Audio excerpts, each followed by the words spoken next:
Classes chapter 4 strategy of industrial growth 1947-1990 1947 से लेकर के 1990 की इंडस्ट्रियल ग्रोथ के बारे में इसमें हम पढ़ेंगे। First of all, meaning of industrial in the sense for industry plays an important role, यानी इंडस्ट्री बहुत अच्छा इंपॉर्टेंट रोल अपना निभाता है in the context of growth and development of a country. किसी भी एक देश के उत्थान के लिए और विकास के लिए एक इंपॉर्टेंट रोल उसमें निभाता है। Role and importance of industry in economy development, यानी इसका क्या क्या योगदान है इंडस्ट्री डेवलपमेंट, इंडस्ट्री का इकोनॉमी डेवलपमेंट में क्या क्या योगदान है। First is sources of employment, it is the expansion of employment opportunity, ये एम्प्लॉयमेंट अपॉर्चुनिटी का विस्तार करता है, बढ़ाता है। इंडस्ट्री प्रोवाइड्स ग्रेट अपॉर्चुनिटी, यानी इंडस्ट्री प्रोवाइड कराती है, अच्छी अपॉर्चुनिटी प्रोवाइड कराती है ऑफ लेबर क्लास वर्कर, जो लेबर क्लास वर्कर के लोग हैं उन्हें अच्छी अपॉर्चुनिटी प्रोवाइड कराती है। इट प्रोवाइड्स, और ये प्रोवाइड भी कराती है, more stable employment opportunity than agriculture sector, agriculture के मुकाबले ये एक strong basis sources of employment है। In the sections for second is growth of infrastructure, growth of infrastructure. First of all, infrastructure development is directly related, यानी infrastructure development directly related होता है, किससे related होता है, टू स्ट्रॉन्ग इंफ्रास्ट्रक्चर, किससे related, strong infrastructure से directly relate होता है। It means say that there are two types of the development, first is economic development, second is social development. In the sections for the economic development it consist road, dam, banking, insurance, etc. And in the sections for social development, health, insurance and education sector is considered to the growth of infrastructure. Right now, self-reliance, आत्मनिर्भरता provide कराना। At the time of independence, अगर हम आज़ादी की बात करें, there were only two established iron, steel and industry. Iron और steel industry केवल दो ही स्थापित की गई थी। Industries help in building a sound base for self development economy, यानी पूरा एक अच्छा निर्माण, एक मतलब मजबूत योगदान दिया है किसने, इंडस्ट्री ने योगदान दिया है for depends on the economy, जो सेल्फ डिपेंड बनाता है, किसे, इकोनॉमी को सेल्फ डिपेंड बनाता है। नेक्स्ट, आईपीआर 1956, आईपीआर 1956 क्या है, यानी IPR 1956 industrial policy resolution 1956, industrial policy resolution 1956 ये समझाता है क्या, रिसोल्यूशन माने होता है सिंपल चेंजेस करना है। 1956 के जो चेंजेस है, यानी इंडस्ट्रियल पॉलिसी रिसोल्यूशन, इसमें हम इसमें पढ़ेंगे। This resolution led to road map of the second 5 year plan, ये सेकंड 5 ईयर प्लान में इसका सिंपल इसे वाइंड अप किया गया, या फिर हम इसे कहते हैं इसे फ्रेमवर्क किया गया सेकंड 5 ईयर प्लान में। IPR 1956 industrial policy resolution 1956 is the government policy, ये गवर्नमेंट पॉलिसी है which leading role of government in the process of industrialisation, industrialization बनाने में किसे, यानी गवर्नमेंट जब इंडस्ट्रियलाइजेशन बनाता है उस प्रोसेस में ये अहम भूमिका निभाती है। आईपीआर 1956, अब इसमें कौन कौन से एलिमेंट्स शामिल किए गए हैं आईपीआर 1956 में, elements of IPR 1956 there are, यहाँ भी अगर हम बात करेंगे इसमें there are, first is threefold classification of industry, threefold classification of industry, first is in first category, in second category, in third category, इसमें 3 कैटेगरीज में बनाई गई हैं। First, in the first category which can be establish, जो establish कराती है, development by public sector enterprises, यानी public sector enterprises को ये डेवलप कराती है। And in this section for second category, second category में कौन सा रखा गया है, which could be establish both private and public sector enterprises, यानी फर्स्ट कैटेगरी में केवल पब्लिक सेक्टर एंटरप्राइजेस को रखा गया। सेकंड सेक्टर कैटेगरी में क्या रखा गया आपका, यानी ऐसी वो एस्टेब्लिशमेंट जो प्राइवेट और पब्लिक सेक्टर एंटरप्राइज दोनों में मिलकर के बनी है, ये सेकंड कैटेगरी में रखा गया। अब थर्ड कैटेगरी इसमें डिवाइडेड हुई, in the third category which all the industry other than in category of first and second, जो फर्स्ट और सेकंड कैटेगरी को मिलाकर के इंडस्ट्री हैं वो इसमें सारी शामिल की गई। तो 3 कैटेगरी हुई। First is threefold classification of industry, I elements है आईपीआर 1956 के। सेकंड, इंडस्ट्रियल लाइसेंस, यानी किसी भी एक व्यापार की स्थापना या किसी भी इंडस्ट्रियलाइजेशन के लिए उसके लाइसेंस की बात इसमें की जाएगी। There was a category of industry left to the private sector, जो प्राइवेट सेक्टर इंडस्ट्री छोड़ चुकी थी। The sector was the under the control of the system of licence, जो किसे कंट्रोल किया गया, यानी कंट्रोल किया गया एक लाइसेंस बनाने की प्रक्रिया में, यानी एक लाइसेंस के थ्रू उन्हें ऑपरेट किया गया। New industry were allowed licence obtained from the government, यानी गवर्नमेंट के द्वारा लाइसेंस पारित किया जाता था उन नई इंडस्ट्री के लिए। This policy was used for promoting, यानी ये पॉलिसी प्रमोट करती थी industrialisation in backward and regional, या हम बोल सकते हैं बैकवर्ड रीजन, जो जितने पिछड़े क्षेत्र हैं उसमें ये पूरी तरीके से उसे उत्थान के लिए कार्य करती थी। Next, third is industrial concessions. Industrial units were given industrial concessions such as tax benefits, subsidy and electricity at a lower tariff। यानी ये टैक्स बेनिफिट, सब्सिडी, इलेक्ट्रिसिटी, ये नीचे तक, यानी इनका जो पूरा योगदान है इनका कम रखा गया। टैक्स कम लिया जाएगा सब्सिडी के बेसिस पर, इलेक्ट्रिसिटी के बेसिस पर। नेक्स्ट इसमें सेकंड सेक्शन है, पूरा अलग है इसमें। फर्स्ट, अभी हमने पढ़ा आईपीआर रिसोल्यूशन 1956 के बारे में, इंडस्ट्रियल पॉलिसी के बारे में। अब इसमें बात करते हैं नेक्स्ट, इसमें सेकंड कैटेगरी आता है in the sections for small scale industry, SSI. In 1955 में the village and small scale industry committee also called, यानी जो इसकी कमेटी थी क्या कहलाई गई, also called Karve committee, Karve committee कहलाई गई। तो कार्वे कमेटी किससे रिलेटेड है, स्मॉल स्केल इंडस्ट्री से रिलेटेड है। और small scale industry can be defined for promoting rural development, यानी स्मॉल स्केल इंडस्ट्री कैसे डिफाइन प्रमोट करती हैं, रूरल डेवलपमेंट को प्रमोट करती हैं। Small scale industry is defined with the references of maximum investment allowed to assets of a unit, यानी किसी भी एक व्यापार में, किसी भी एक स्थापित क्षेत्र में मैक्सिमम इन्वेस्टमेंट हम इसमें कर सकें, क्या कहलाती है, स्मॉल स्केल इंडस्ट्री को ये कैटेगरी में कैटेगराइज किया गया।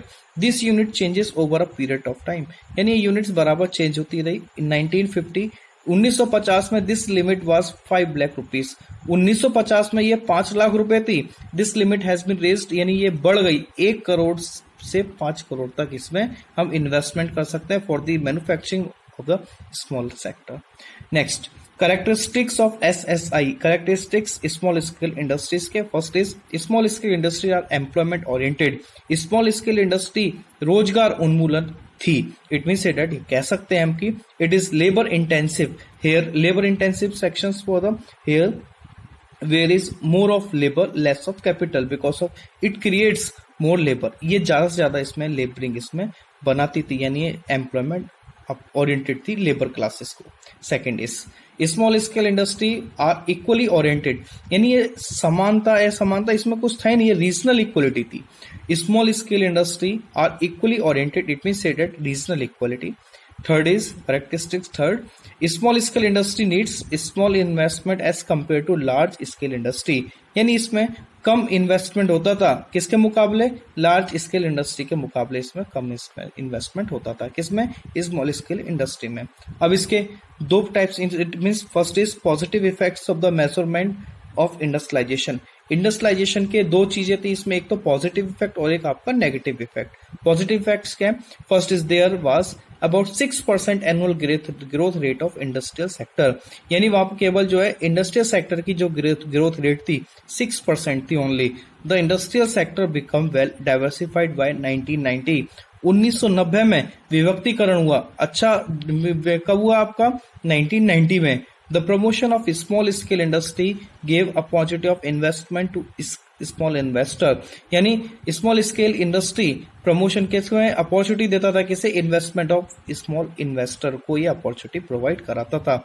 Next is negative effect of measurement of industrialisation. Industrialisation के नेगेटिव इफेक्ट क्या है इसमें, first is public sector as monopoly prove that huge losses, यानी पब्लिक सेक्टर का जो मोनोपोली थी उसमें बड़ा लॉसेस होने लगा था। Efforts were not taken to strength foreign exchange, यानी फॉरेन एक्सचेंज के लिए तो कुछ काम किया ही नहीं जा रहा था। रिजर्व बाय एक्सपोर्ट प्रमोशन के संदर्भित the promotions of industries could not match the international standard, यानी प्रोडक्शन इंडस्ट्री का जो प्रोडक्शन था वो इंटरनेशनल स्टैंडर्ड को क्वालिफाइड नहीं कराता था। Next is silent feature of strategy of industrial growth. अब ये साइलेंट फीचर्स किसके स्टडी, इंडस्ट्रियल ग्रोथ की साइलेंट फीचर्स है। First is public sector was to play a central role in the process of industrialisation. Industrialisation के process में एक केंद्रीय पूरी तरीके से भूमिका निभाती थी, कौन, public sector. Private sector was to play a secondary role, private sector क्या कहलाती थी आपकी, सेकेंडरी रोल निभाती थी। And under the permit licence raj, किसके अंडर वर्क करती थी? परमिट लाइसेंस जो राज्य समिति थी उसके अंडर ये वर्क करती थी। Domestic industry was to protected from foreign competition, तो घरेलू जो इंडस्ट्री थी वो सिंपल फॉरेन कंपटीशन जो विदेशों से मुकाबले ना कर सके उसके लिए प्रोटेक्ट, उसे लिए रोकथाम के लिए नियम कानून बनाती थी। क्लासेस बहुत छोटे छोटे चैप्टर्स हैं आईईडी में, लेकिन कंटेंट्स बहुत ज्यादा हैं। अगर अपन इसे चैप्टर को देखें, चैप्टर सेकंड भी कोई ज्यादा विशेष बड़ा नहीं था, थर्ड भी फोर्थ भी, आने वाले चैप्टर ये ऐसे रिटर्न्स हैं। ऐसे में आपको ये सबसे पहले ये कंसल्ट करना पड़ेगा कि इसमें एक्सरसाइज से रिलेटेड सारे क्वेश्चंस अपने को कवर होने ही चाहिए इसमें। तो इसमें एक्सरसाइज यहाँ से स्टार्ट है। First is public sector enterprises are given largely by consideration of, यानी किसके द्वारा समझी जाती थी सबसे public sector? Social welfare. Next is IPR 1956 laid emphasis on the role of public sector के बिहाफ पर यह रोल निभाती थी IPR 1956। Strategy of growth between period of 1951-90 focus on किसकी? 1951 से 90 तक की प्लानिंग किस पर फोकस थी? Import substitution, leading role of public sector enterprises, इस पर बेसिस थी। Next fourth is investment limit for small industry is, investment limit कितनी है? मैक्सिमम 5 करोड़ तक हम इसमें इन्वेस्ट कर सकते हैं। Next is commanding heights of the economy refers to the industry of strategy significance. अगर कमांडिंग हाइट्स की अगर बात आती है तो स्ट्रेटेजी सिग्निफिकेंस इसका आंसर है।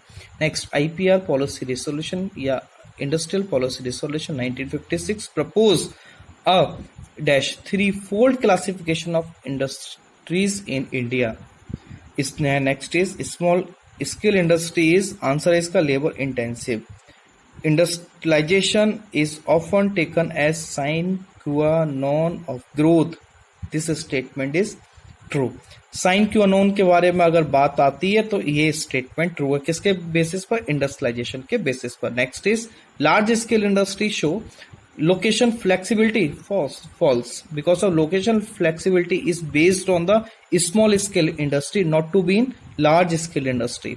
Next question number 11 define the policy of import substitution. Import substitution की पॉलिसी को आपको डिफाइन करना है। First is it is an inward looking trade strategy. ये क्या है? इनवर्ड लुकिंग ट्रेड स्ट्रेटजी है। दिस पॉलिसी एम, इसका उद्देश्य है replace import with domestic production, domestic production में रिप्लेस करना इंपोर्ट्स को। Next question number 12 define the policy of export promotion. Import substitution, export promotions. Define the policy of export promotions. It refers to the policy of exploring foreign demand the domestic produce goods and services. धीरे धीरे domestic produce को बढ़ा देना और foreign जो demand है उससे धीरे धीरे कम करना, export promotions. Next is explain the relative importance of the large scale and small scale industry in the growth of the Indian economy। Most important question है ये वाला। क्या है इसमें?